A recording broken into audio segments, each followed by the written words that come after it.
was sitting at Lincoln High School. There was a break in the action, and over the loudspeaker it said, "Sarah Street, you need to come either to the scores table or someplace." And we all kind of looked at each other and we thought, oh, this is a joke. There was somebody on the phone for me, and it was a family friend, and he just said, "Sarah, you need to get home as soon as you can." I ran into the house, and Betsy, my sister, met me halfway, and she said, "Christopher was in an accident, he's dead."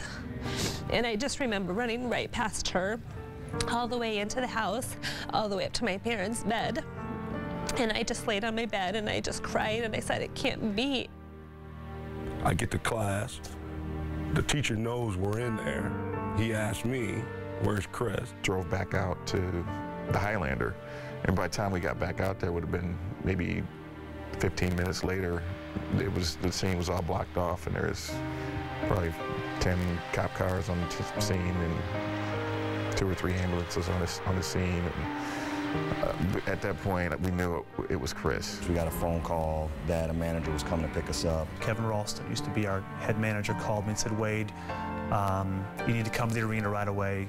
Chris has been in a car accident." I'll never forget receiving the call from Tom Davis, who was, at first I could hardly understand him because his voice was breaking up. Tom's shirt was wet from crying so hard, and everybody was just sitting there crying. To see the emotional on Coach Davis's face and John Street's face and Jerry Strom and the other coaches, you know, we just knew something tragic had happened. I was in kind of a fog myself. I was trying to imagine how the Street family felt. I was trying to imagine what my players were going through, what my assistant coaches were going through, and our family, you know, trying to offer whatever leadership and guidance I could to them and help them through this. We held each other's hands, we cried on each other's shoulders, we hugged each other.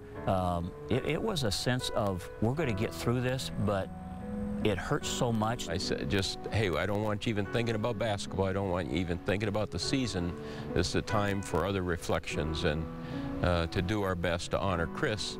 You know, I get home and the answering machine is blinking, so I press the button and you hear messages asking for Chris, and it's just like, oh my gosh, you know, how am I going to do this? I got to call people and let them know that Chris just passed away. I remember my roommate coming and saying that my friend was on the phone and something horrible has happened. And, you know, it just seemed like, you know, it was probably, you know, probably 30 or 40 yards down to my dorm room, but it just seemed like that walk or actually run just lasted forever. It came on the TV during the news broadcast.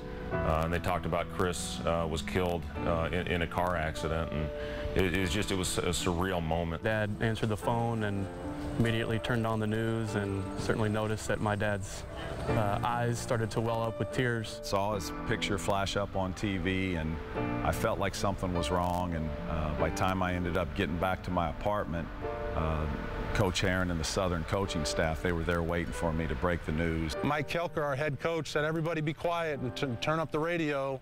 And when they said Chris Street, like anybody else in the state, a piece of you, you know, a piece of me died that night. I woke up just thinking, I'll never get to be with my brother again here on earth. You know, as a high school senior, you just don't think those things are going to happen. I know the visitation, I had to kind of fill in for Mike and Patty because there were so many people.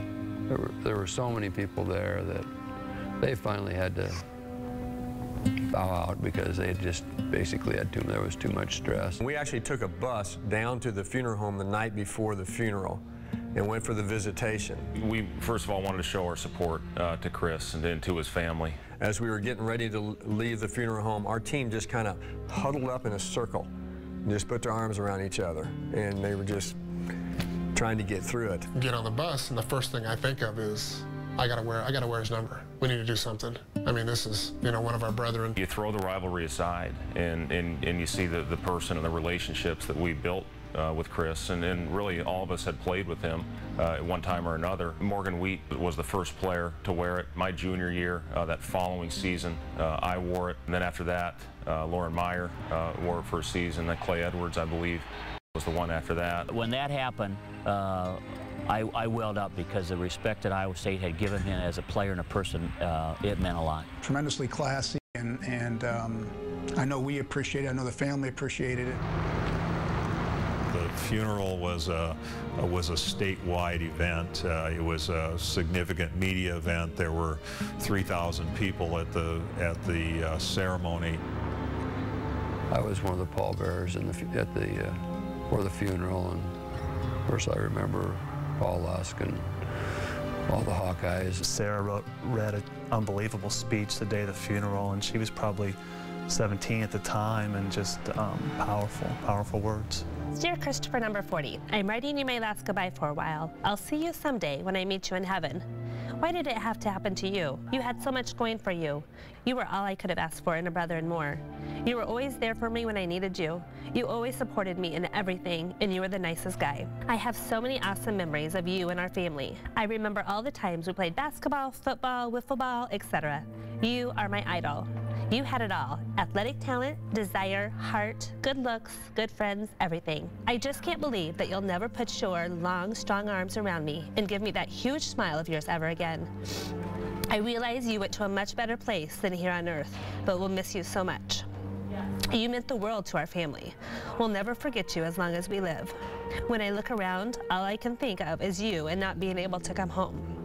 Well, goodbye. I love you so much. God will take care of you, I know.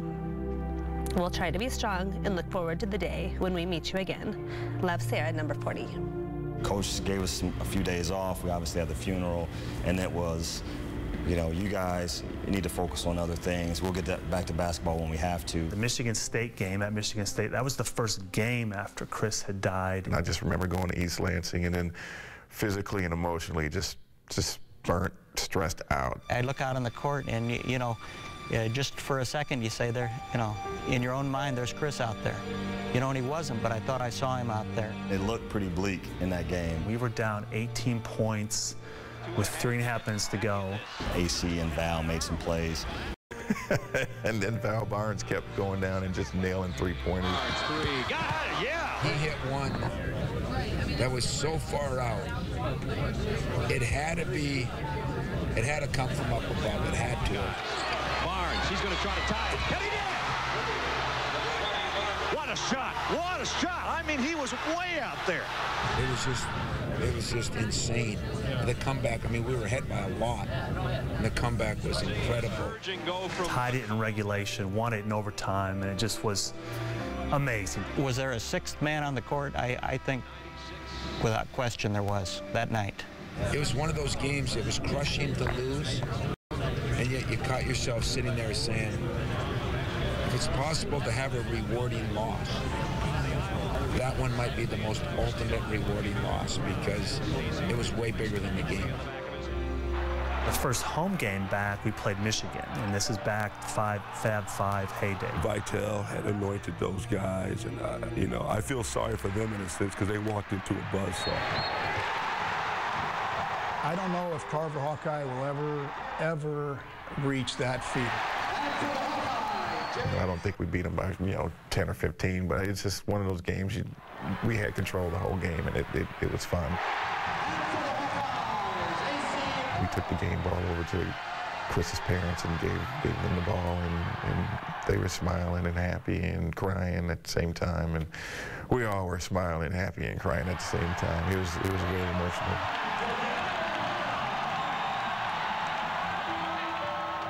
It really pleased me immensely, maybe as much as anything that has been done as far as Indiana basketball is concerned over the years, that the Street family requested that the jersey be retired at this game. One of the greatest Hawkeyes of all time, Christopher Michael Street.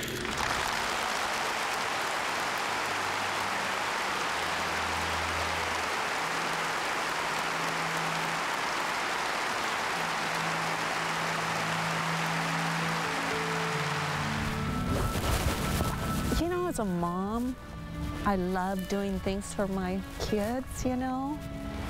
And of course, it doesn't seem like I can do that much now for him, so I just feel like I'm doing it for him. Oh, I love the chimes. I mean, it's something that I'm caring for him. It just gives me a warm feeling, you know, when I do it, because I feel like I'm doing it for him.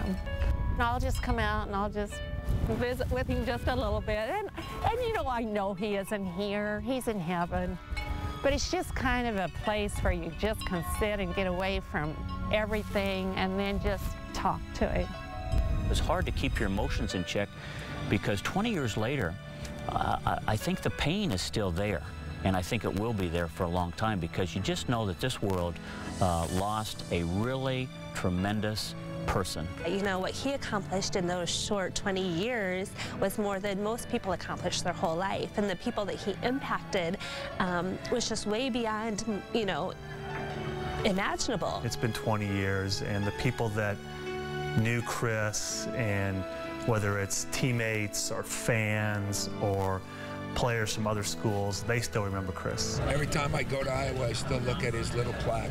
That's a daily reminder to our current student athletes who Chris was, what he stood for, and so on a daily basis they walk into that locker room and they're reminded. We talk about him and we educate them, so the next generation and the next generation and the next generation will remember who he was, and that he was a great Hawk. He was one of those guys that wouldn't let you slack off. If you were giving 50%, he'd know you were giving 50%, and he'd let you know that you were giving 50%. So he was a great motivator as well as a great teammate, great friend, and like a lot of people remember him as a great player. He has an everlasting legacy, especially and certainly in that state. You know, I think some people, as they go through Iowa, sometimes they are forgotten, but Chris Street will never be forgotten. Even though that next generation maybe not quite remember who he was, but they see the signs, and then maybe they played in a basketball tournament down at his gym growing up, and you know, maybe they see his jersey hanging there by the locker room, and they'll know who he is. People can try and emulate him, but there'll never be anybody that can do everything, be everything, mean everything to a state like he did. I try to keep his memory alive as much as I possibly can to the younger players, because obviously I want them to be like him. People knew him as Chris Street, the basketball player, and I just cannot say enough about what kind of a person he was. The kind of friend that you want to have, the kind of teammate that you would want to have, the kind of student that a teacher would want to have, and the kind of player that a coach would want to have. Someone that I could hope that my kids would try to emulate. We need to live life more like Chris, and you wake up and have a zeal and an excitement to be a part of this great life. And Chris lived it that way. No one lived it better. Christopher respected elders,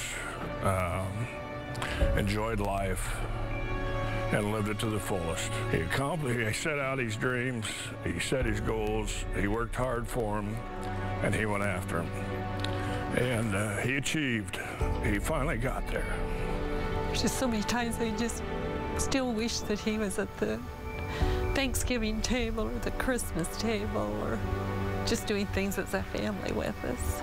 He was just such a good son, and I love everything about him, and I miss him so much.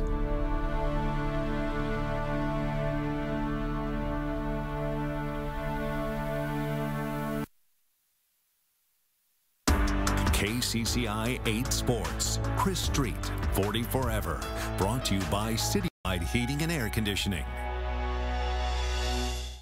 Never underestimate the importance of family. The Prius family, that is.